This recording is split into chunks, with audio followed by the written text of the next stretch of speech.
Do you want to learn how to make this text? Well, do you?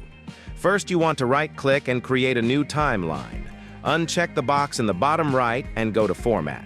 In Format, you want to change the frame rate to 60. This will make our effect smoother. Then, you want to go to Titles and choose Text Plus.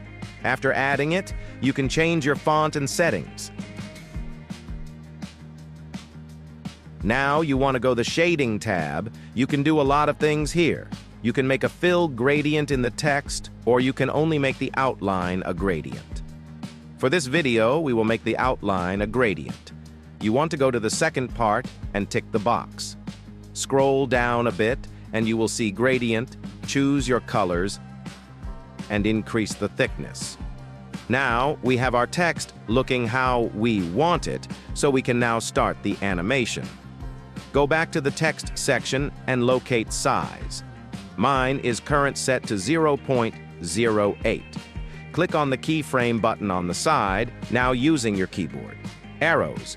Click the right one 4 times to go ahead. 4 keyframes. Now I am going to change the size to 0.1. Then once again, with the right arrow, click twice this time, not 4. Then change the size to 0.095 or just 9.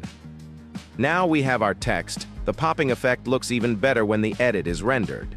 Now finally, if you want to change the size, instead of using the slider, go the Settings tab, and using the Zoom slider, we can change the size.